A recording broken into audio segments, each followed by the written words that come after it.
नमस्कार दोस्तों, आज है 28 जुलाई 2025 और दिन है सोमवार। आज के द हिंदू न्यूज़पेपर का हम एनालिसिस करेंगे।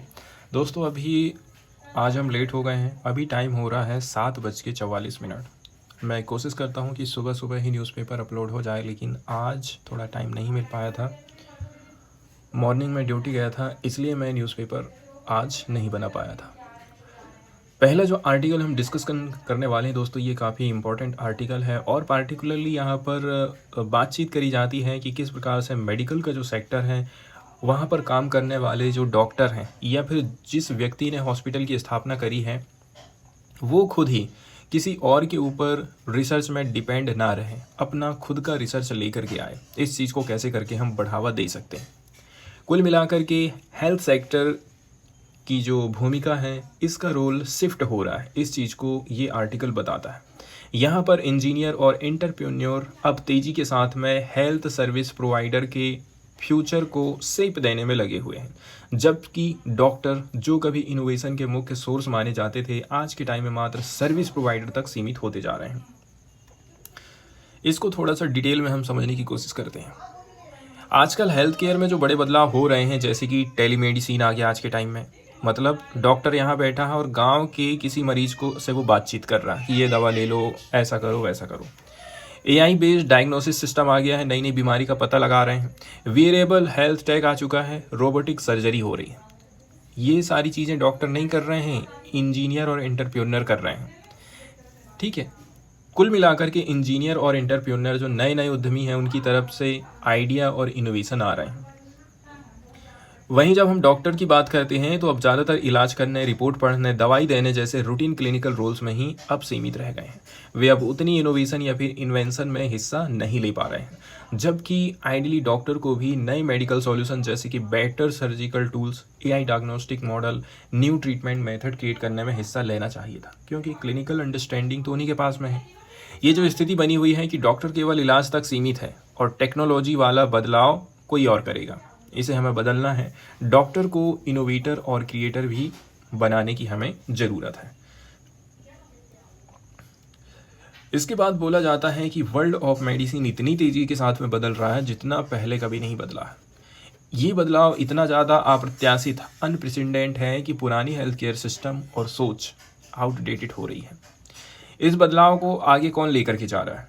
एआई लेकर के जा रहा है। Digital health, personalised medicine. AI कैसे करके? नई नई बीमारी आ रही है तो नए नए तरीके भी आ रहे हैं एआई के माध्यम से, आर्टिफिशियल इंटेलिजेंस के माध्यम से। Treatment planning, drug discovery. Digital health की जब हम बात करते हैं तो इसमें telemedicine, health app, remote monitoring, ये सारी चीज़ें आ जाती हैं। पर्सनलाइज्ड मेडिसिन की जब बात करी जाती है तो जेनेटिक प्रोफाइलिंग के बेस पर पेशेंट स्पेसिफिक इलाज संभव हो पा रहा है।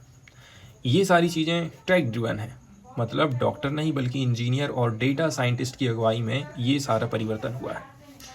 इतना सब कुछ बदलने के बावजूद डॉक्टर और मेडिकल प्रोफेशन खुद को इनोवेशन के मुख्य केंद्र से पेरीफेरी पा रहे हैं, मतलब मुख्य केंद्र जो है उससे बाहर पा रहे हैं।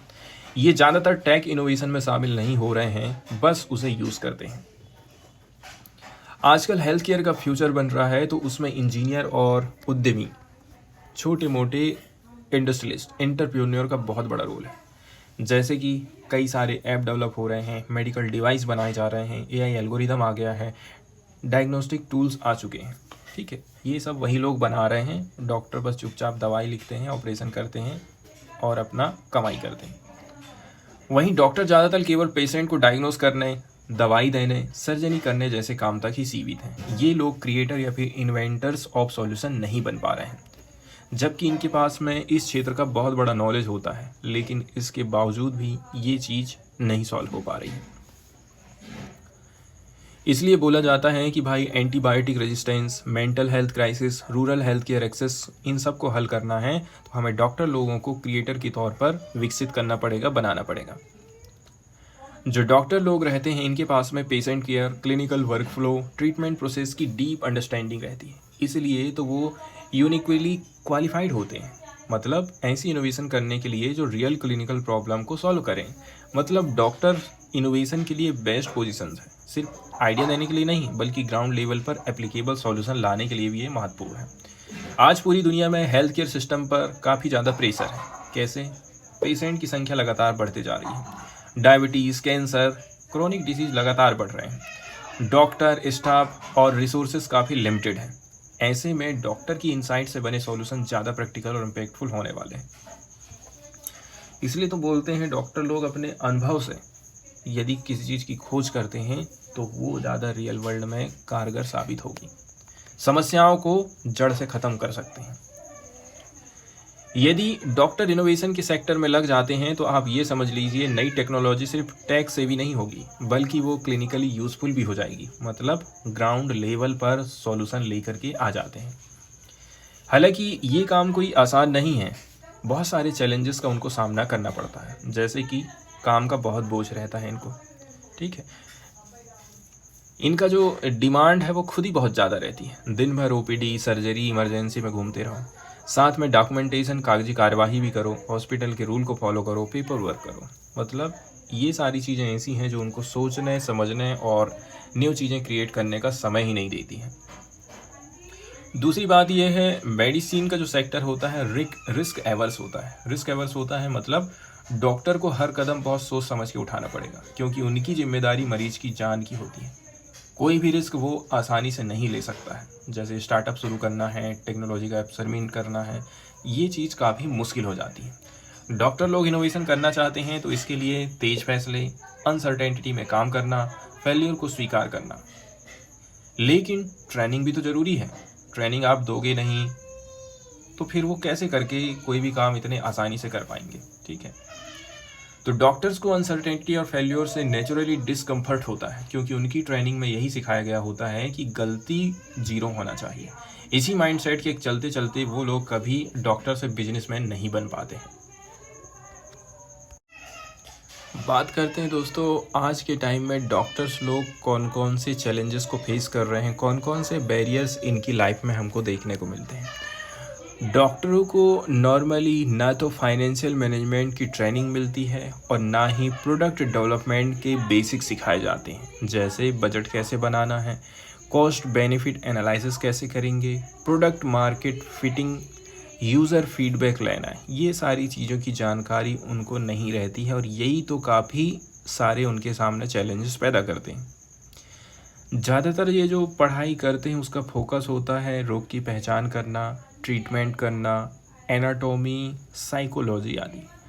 इसमें डॉक्टर को innovation, design thinking, health care business model के बारे में कुछ नहीं बताते हैं। नतीजा ये रहता है जब डॉक्टर कोई नया सॉल्यूशन या फिर डिवाइस बनाने की कोशिश करता है तो वे सिस्टम की कॉम्प्लेक्सिटीज से कंफ्यूज्ड या फिर इंटिमिडेटेड महसूस करते हैं।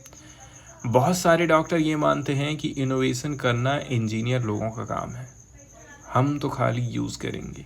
ये माइंडसेट डॉक्टर्स को टेक्नोलॉजी क्रिएटिविटी से दूर करता है। ये सारी चीज़ें हो रही हैं, इसके बावजूद भी आप देखेंगे बहुत सारे जो डॉक्टर हैं उन्होंने ये साबित कर दिया है कि clinical knowledge, deep tech skill को मिला करके वे एक सफल एंटरप्रेन्योर बन सकते हैं। जैसे कि doctor Devi Shetty, Narayana Health, doctor Shafi Ahmed, virtual reality surgeon, या फिर कई सारे ऐसे डॉक्टर हैं जिन्होंने डायग्नोस्टिक एप्स या फिर मेडिकल डिवाइस बनाए। मतलब ये चीज़ तो पॉसिबल है कि डॉक्टर इनोवेटर बन सकते हैं। जब कोई डॉक्टर अपना क्लिनिक या फिर हॉस्पिटल खोलता है तो वो भी एक प्रकार से एंटरप्रेन्योरशिप ही है, मतलब वो बिजनेस है। लेकिन ये ज़्यादातर होता है एक स्टैंडर्ड मॉडल को रिपीट करना, ट्रीटमेंट देते हैं, मरीजों को सुविधा देते हैं। इसमें जगह ही नहीं रहती है रेडिकल या फिर डिसरप्टिव इनोवेशन की। कुल मिलाकर के जो क्लिनिक्स और हॉस्पिटल्स रहते हैं ये हेल्थ केयर एक्सेस को बढ़ावा देते हैं, लेकिन वे मेडिकल प्रैक्टिस को फंडामेंटली चेंज नहीं करते हैं। मतलब इनोवेशन लेकर के नहीं आते हैं। असली इनोवेशन तो तब है जब नई सर्जिकल टेक्निक बनती रहे, ठीक है, AI बेस्ड डायग्नोस्टिक्स टूल आ जाएं, स्मार्ट वेयरेबल डिवाइसेस डेवलप हों, टेलीमेडिसिन को नया रूप दिया जाए। मतलब कुल मिलाकर के पेशेंट केयर को रीडिफाइन करना है, क्वालिटी, एक्सेसिबिलिटी, अफोर्डेबिलिटी को नया स्वरूप देना है, तब जा कर के रिसर्च मानी जाएगी। आगे बोला जा रहा है कि देखिए मेडिकल कॉलेज को अपनी पढ़ाई में हमें बहुत सारे सब्जेक्ट और भी जोड़ने की ज़रूरत है। जैसे कि एंटरप्रेन्योरशिप, मतलब बिजनेस कैसे चालू करें, बायो डिज़ाइन, मेडिकल प्रोडक्ट और डिवाइसेस की डिज़ाइनिंग कैसी होनी चाहिए। इसके अलावा डिजिटल हेल्थ, जिसमें डॉक्टरों को आर्टिफिशियल इंटेलिजेंस, टेलीमेडिसिन की सुविधा कैसी देना है, वेयरेबल टैग का यूज़ आप कैसे करके कर सकते हैं। मतलब डॉक्टर को केवल बीमारी तक मत सीमित रखिए, बीमारी की पहचान तक सीमित मत रखिए, बल्कि उस बीमारी को इनोवेटिव तरीके से कैसे करके हल किया जा सकता है, इसका विज़न भी हमें पढ़ाना पड़ेगा बच्चों को। जो मेडिकल करिकुला है दोस्तों, जो मेडिकल का पाठ्यक्रम है, इसको हमें बहुत सारे चैलेंजेस लेकर के आने पड़ेंगे, जैसे कि समस्या को सॉल्यूशन में कैसे बदला जाए, रिस्क कैसे करके ले सकते हैं, कैसे आप उससे सीखेंगे। इसके अलावा टीम में काम आपको कैसे करना है और इनोवेशन को समझना है। यहाँ पर हमें मेडिकल और इंजीनियरिंग स्टूडेंट, इनको आपस में मिलाने की ज़रूरत है, तब जाकर के डॉक्टर सीख पाएंगे कि भाई प्रोडक्ट कैसे बनता है, क्या क्या टेक्नोलॉजी यूज़ होती है, कैसे करके प्रोटोटाइपिंग होता है। और इंजीनियर को मिलेंगे डॉक्टर के इनसाइट, कौन सी चीज़ ग्राउंड रियलिटी में काम करती है, एक्चुअल पेशेंट प्रॉब्लम क्या है। इस प्रकार से इंटरडिसिप्लिनरी कोलैबोरेशन ज़रूरी है, मतलब दोनों लोगों को हम एक साथ बैठा दे रहे हैं। मेडिकल कॉलेज और हॉस्पिटल में इनोवेशन हब और इंक्यूबेटर भी हम स्थापित कर सकते हैं, जहाँ पर वैज्ञानिक लोग रिसर्च कर सकें। वैज्ञानिक तो नहीं बोलना चाहिए, डॉक्टर लोग ही रिसर्च कर सकें, अपने आइडिया टेस्ट करेंगे, प्रोटोटाइप बना सकेंगे। मेंटरशिप और फंडिंग भी इनको मिलना ज़रूरी है। इसके साथ ही साथ जो मेडिकल स्टूडेंट होते हैं, इनको बायोटेक इंक्यूबेटर जैसे कि एम्स या फिर आई हब या फिर IITs की टेक पार्क में इंटर्नशिप करनी चाहिए, मतलब ट्रेनिंग लेना चाहिए, ताकि स्टार्टअप के बारे में जानकारी मिले, हेल्थ केयर इनोवेशन को कमर्शियल प्रोडक्ट के रूप में पेश किया जा सके, मार्केट की क्या ज़रूरत है इसको समझा जा सके। इसके बाद हॉस्पिटल में भी इनोवेशन हब होने चाहिए, जहां डॉक्टर अपने क्लिनिकल अनुभव को प्रयोग में ला करके नए आइडिया टेस्ट करेंगे। जैसे सर्जरी के लिए नए नए टूल चाहिए, AI बेस्ड डायग्नोस्टिक टूल चाहिए, पेशेंट फीडबैक सिस्टम होना चाहिए। अब डॉक्टर लोगों को हमें मेंटर से भी जोड़ना ज़रूरी है, मतलब इंजीनियर से मुलाकात करवाइए जो कि टेक्नोलॉजी की समझ उनके अंदर विकसित हो, इन्वेस्टर से मिलवाइए ताकि फंडिंग मिल सके, रेगुलेटरी एक्सपर्ट भी होना चाहिए ताकि लीगल अप्रूवल में हेल्प उनको मिल सके। इसके अलावा सरकार को मेडटेक स्टार्टअप को सपोर्ट करने के लिए इंसेंटिव प्रोवाइड करना पड़ेगा, जैसे कि tax breaks, grants, seed funding, पैसा भी दे, टैक्स में भी छूट दे। रेगुलेटरी अप्रूवल को सरकार को सरल बनाना पड़ेगा ताकि इनोवेशन करने वालों को ज़्यादा कागजी कार्यवाही ना करना पड़े। भारत में मेडिकल टेक्नोलॉजी क्षेत्र में जो भी एंटरप्रेन्योर बनना चाहता है, उसे कई प्रकार की कागजी कार्यवाही में फंसना पड़ जाता है। इससे इनोवेशन और ग्रोथ क्या होती है, रुकावट आ जाती है। सरकार ने बहुत सारे स्कीम भी चलाई हैं जिससे फंडिंग, ग्रांट्स, इंफ्रास्ट्रक्चर सपोर्ट मिल रहा है, जैसे कि BIRAC, biotechnology industry research assistance council. ये बायोटेक स्टार्टअप को सीड फंडिंग देता है, मेंटरशिप प्रोवाइड करता है और लैब सपोर्ट देता है। सेकंड नंबर में सरकार ने चालू करी है स्टार्टअप इंडिया, देश भर में स्टार्टअप को रिकॉग्निशन देता है, टैक्स बेनिफिट देता है, फास्ट ट्रैक पेटेंट फाइलिंग जैसी सुविधा है। इसके अलावा अटल इनोवेशन मिशन आया है, AIM के अंतर्गत इंक्यूबेशन सेंटर हैं, टिंकरिंग लैब हैं, ताकि यहाँ पर बच्चे लोग रिसर्च कर सकें। इसके अलावा भारत में कुछ बायोटेक इंक्यूबेटर भी हैं जो कि मेडटेक एंटरप्रेन्योर को सपोर्ट कर रहे हैं, जैसे कि C-CAMP, centre for cellular and molecular platform, ये बेंगलुरु में है। ये एडवांस रिसर्च और प्रोडक्ट डेवलपमेंट में हेल्प करता है। वेंचर सेंटर पुणे में है, जहाँ पर फंडिंग सपोर्ट है, एंटरप्रेन्योर ट्रेनिंग देता है। फिर बेंगलोर में बायो इनोवेशन सेंटर है, ये बायोटेक्नोलॉजी स्टार्टअप को लैब एक्सेस, प्रोटोटाइप डेवलपमेंट और रेगुलेटरी गाइडेंस प्रोवाइड करता है। इसके अलावा दोस्तों सरकार मेक इन इंडिया प्रोग्राम चला रहा है। इसके माध्यम से मेडिकल टेक्नोलॉजी को बहुत बड़ा बूस्ट मिल रहा है, जैसे कि लोकल मैन्युफैक्चरिंग को बढ़ावा दिया जाना, विदेशों से इंपोर्ट्स पर निर्भरता कम करना, मेडिकल डिवाइस के लिए टैक्स बेनिफिट है, फास्ट ट्रैक रेगुलेटरी अप्रूवल सरकार लेकर के आई है। इसके बाद कई सारी मेडटेक स्टार्टअप की एकेडमिक पार्टनरशिप ज़रूरी होती है, जैसे कि IITs, IISc बेंगलुरु। ये संस्थाएं cutting edge technology, expert faculty, lab facilities provide करते हैं, जिससे एंटरप्रेन्योर को हाई क्वालिटी इनोवेशन बनाने में मदद मिलती है। लेकिन ये कुछ ही जगह तक सीमित है, प्राइवेट हॉस्पिटल की तो हम तुलना ही नहीं कर सकते हैं। इसके बाद सरकार इंडिया हेल्थ फंड लेकर के आई है। ये भी काफ़ी बड़ा प्लेटफार्म है जो खासकर इन क्षेत्र में काम कर रहा है, जैसे कि infectious disease, TB, malaria, diagnostic जैसे कि सस्ते और तेज टेस्टिंग, डिजिटल टूल जैसे कि AI बेस्ड डायग्नोसिस। इसे टाटा ट्रस्ट का सपोर्ट मिला है और ये ऐसे इनोवेशन को फंडिंग करता है जो कम संसाधनों वाले इलाकों में हेल्थ केयर पहुँचा सके। नेक्स्ट वाला जो एडिटोरियल डिस्कस करने वाले हैं दोस्तों, ये पर्टिकुलरली अफ़गानिस्तान में तालिबान की सरकार और रसिया के रिलेशन को बताता है। हाल फिलहाल में देखा जाए, अभी अफ़गानिस्तान में तालिबान का शासन नहीं था। उस समय में जनता की चुनी हुई सरकार राज कर रही थी। जैसे ही अमेरिका ने अपनी सेना को अफ़गानिस्तान से बाहर निकालना चालू किया, धीरे धीरे करके तालिबान ने अपना कब्जा जमाना चालू कर दिया अफ़गानिस्तान में। अब इसके बाद धीरे धीरे बहुत सारे जो देश हैं, कंट्रीज़ हैं, वो तालिबान को अपने साथ मिलाना चालू कर दिए हैं। इसी ओर एक कदम उठाया गया है रसिया की तरफ से। रसिया ने भी अब इसको रिकॉग्नाइज कर दिया है। इससे पूरी दुनिया शॉकिंग में आ गई है, क्योंकि पहले कभी तालिबान के साथ में रसिया का बिल्कुल नहीं पड़ता था। आज के टाइम में कैसे करके ये दोनों सहयोगी बन गए। बात वही आ जाती है कि रसिया भी वेस्टर्न कंट्रीज़ से अमेरिका को काउंटर करने के लिए अपना एक अलग ग्रुप बना रहा है, जिसमें चाइना है, ईरान है, इसके अलावा नॉर्थ कोरिया जैसे कंट्रीज शामिल हैं। रूस ने अब आधिकारिक रूप से तालिबान सरकार इस्लामिक अमीरात ऑफ अफ़गानिस्तान को मान्यता दे दी है, लेकिन दुनिया में और एक्सपर्ट के बीच में अभी भी क्वेश्चन है कि रूस ने ऐसा क्यों किया है, इसके पीछे रीज़न क्या हो सकता है। डेट है 3 जुलाई 2025 को। रूस के विदेश मंत्रालय ने यह ऐलान किया था कि वो तालिबान की सरकार को ऑफिशियली मान्यता दे रहा है। ठीक है, यहाँ इस्लामिक अमीरात ऑफ अफ़गानिस्तान तालिबान की खुद को दी गई आधिकारिक पहचान है। ये डिसीजन रूस के पिछले कुछ महीनों में तालिबान के प्रति दिखाए गए नरम रुख और संपर्क के प्रयासों का रिजल्ट है। मतलब रसिया पहले से ही धीरे धीरे तालिबान के साथ में डिप्लोमेटिक रिलेशन बेटर कर रहा था। इसके पहले उसने अपने डिप्लोमेटिक रिलेशन को बेटर किया और तालिबान के द्वारा भेजे गए राजदूत, जिसका नाम था गुल हसन, इसको एक्सेप्ट कर लिया अपने देश में। आज के टाइम में आप देखेंगे रसिया में अफ़गानिस्तान दूतावास, अफ़गान एम्बेसी का झंडा फहरा रहा है। ये चीज़ बताती है कि यहाँ पर राज तालिबान ही करेगा, सत्ता परिवर्तन का कोई भी चांस नहीं है। शायद इसलिए रसिया ऐसा कर रहा है।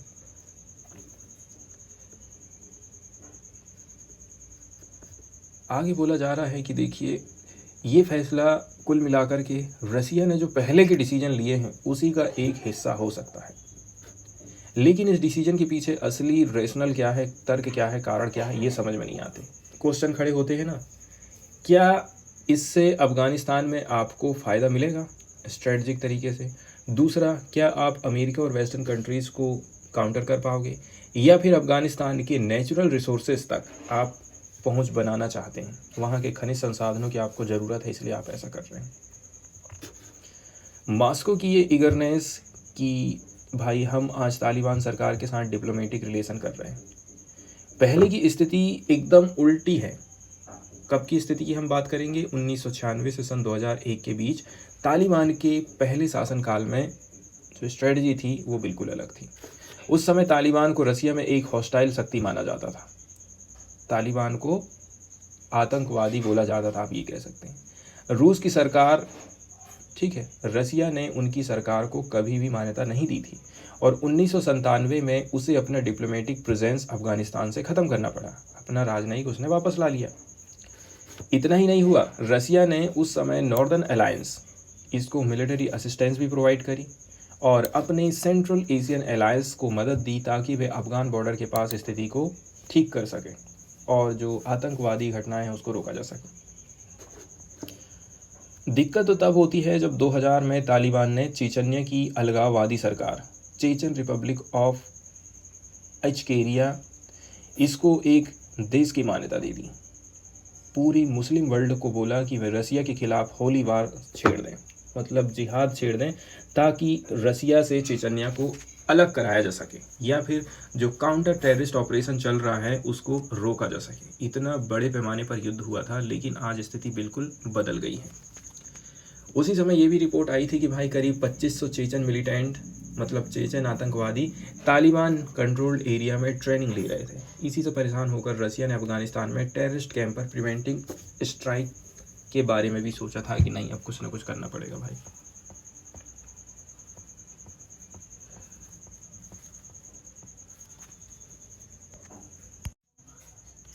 इसके बाद यदि हम बात करें दोस्तों, जब तालिबान ने 1996 से 2001 के बीच में आतंकवाद को बढ़ावा दिया, खास करके जब 9/11 का अटैक हुआ 2001 में, तो रसिया और अमेरिका दोनों ने तालिबान के खिलाफ एक साथ कदम उठाया था।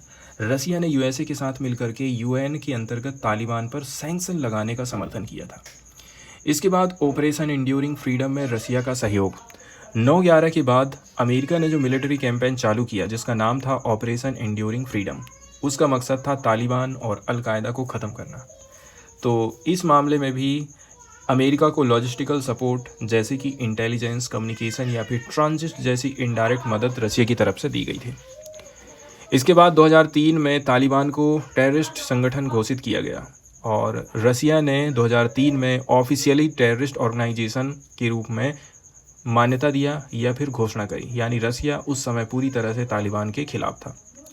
लेकिन समय बदलता है, रिलेशन बदलते हैं, क्योंकि ये एक प्रकार से राजनीति है। अब जब अफ़गानिस्तान में चल रही इंटरनेशनल अंतर्राष्ट्रीय काउंटर टेररिज्म मिशन अफ़गानिस्तान में सफल नहीं हो पाया, अमेरिका का परेशान हो गया, वो अपना झोला झंकड़ उठा के अपनी सेना को वापस ले लिया। अमेरिका ने सोचा कि कोई मतलब नहीं है, इतना पैसा खर्चा करने से कुछ भी नहीं हासिल हो रहा। इसी समय रसिया को मौका मिल गया, उसने पाकिस्तान के साथ हाथ बढ़ाया और अपना हाथ कहाँ तक लेके गया, तालिबान तक, क्योंकि रिलेशन ख़राब था, डायरेक्ट तालिबान से बातचीत नहीं हो रही थी। अब यहाँ पर बोला जा रहा है कि रसिया का एक ही मकसद था, कैसे करके मैं अपने नागरिकों को सेव कर सकता हूँ। इस्लामिक स्टेट, खोरासन प्रोविंस जैसे नए आतंकवादी संगठनों से मिलकर के वो लड़ाई लड़ना चाहता था। साथ ही साथ ड्रग ट्रैफिकिंग को रोकना भी उसका एक मुख्य उद्देश्य था, क्योंकि अफ़गानिस्तान से मध्य एशिया होते हुए माल रसिया तक पहुंच जा रहा था। ये सारी चीज़ों को रोकना भी प्रमुख उसका विषय रहा था।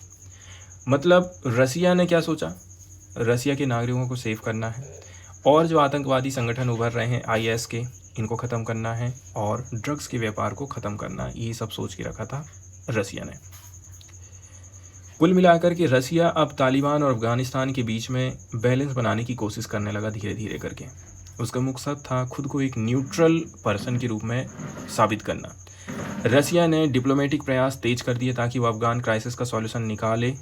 इसके लिए इंटरनेशनल प्लेटफार्म का यूज़ करें। इससे ऐसा है कि अमेरिका को नीचे करो और अपने आप को ऊपर करें। जबकि देखा जाए यूनाइटेड नेशंस के द्वारा प्रतिबंधित होने के बावजूद तालिबान वहाँ पर बैठा यूनाइटेड नेशंस में। आखिर ये कैसे हुआ? रसिया की वजह से हुआ है। रसिया को पता था कि वो आउटलॉर्ड ऑर्गेनाइजेशन है, फिर भी रसिया ने तालिबान के नेताओं को इनवाइट किया था कि आप लेकर के आइए, आप आइए यहाँ पर, हम आपका सॉल्यूशन लेकर के आएंगे। फिर 2021 में तालिबान ने काबुल पर कब्जा कर लिया। रसिया डरा नहीं था।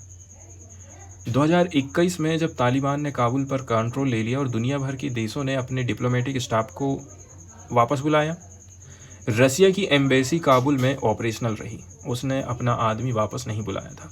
रसिया को भरोसा था कि तालिबान आने वाले टाइम में राज करने वाला है।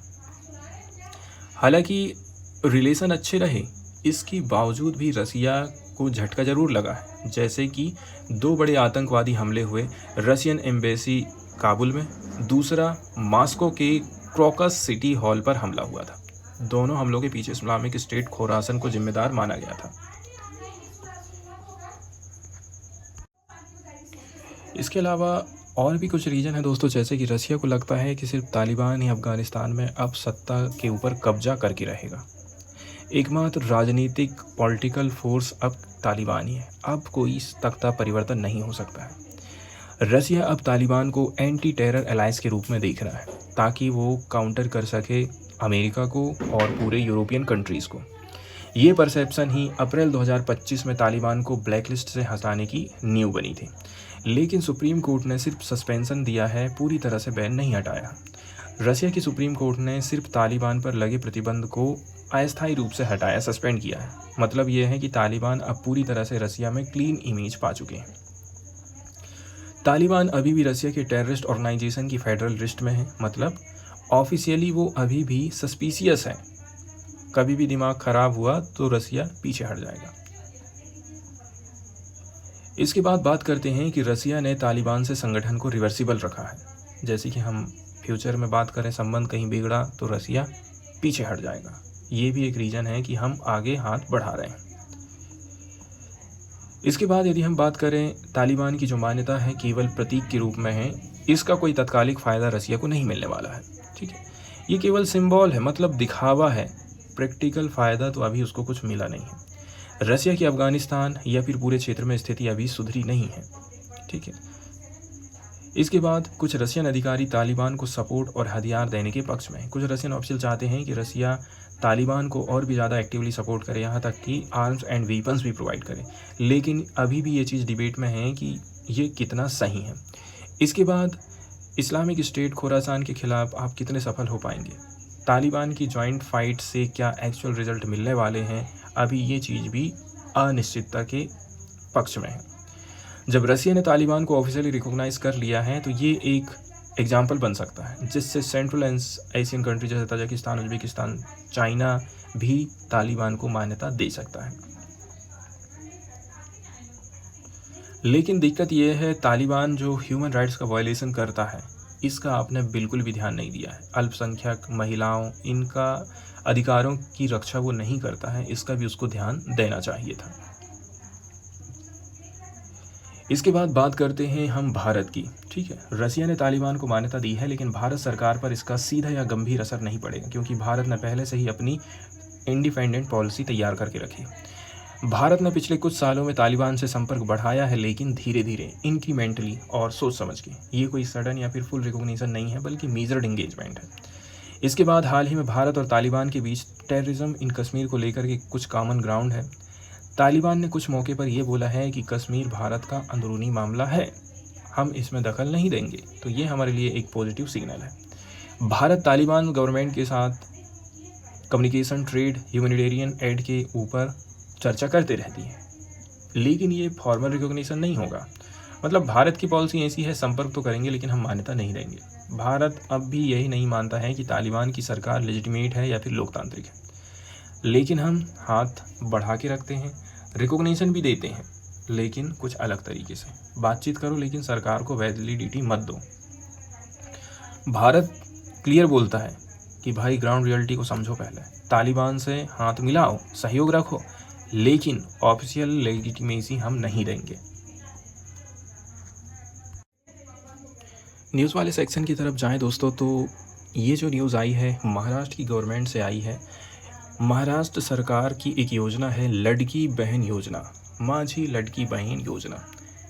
इस टॉपिक से ये आर्टिकल जुड़ा हुआ है, जो महिलाओं को आर्थिक सहायता देती है। आर्थिक सहायता देती मतलब रुपए पैसे से मंथली उनकी मदद करना, ताकि वो इंडिपेंडेंट रह सकें, किसी के ऊपर निर्भर ना रह सकें। इसलिए सरकार महीने के महीने जैसे 1000 रुपये देना, 1500 रुपये देना, ऐसा ज़्यादातर सरकारें कर रही हैं। और ये स्कीम खास करके चुनाव के पहले लॉन्च करी जाती, ताकि ज़्यादा से ज़्यादा महिलाओं का वोट हासिल किया जा सके। लड़की बहन योजना के बारे में यदि हम बेसिक जानकारी देखें दोस्तों, तो ये योजना अगस्त 2024 में महाराष्ट्र की गवर्नमेंट ने लॉन्च की थी। इसके अंतर्गत जिनकी आय कम है, इनको 1500 रुपया पर मंथ प्रोवाइड किया जाता, आर्थिक सहायता।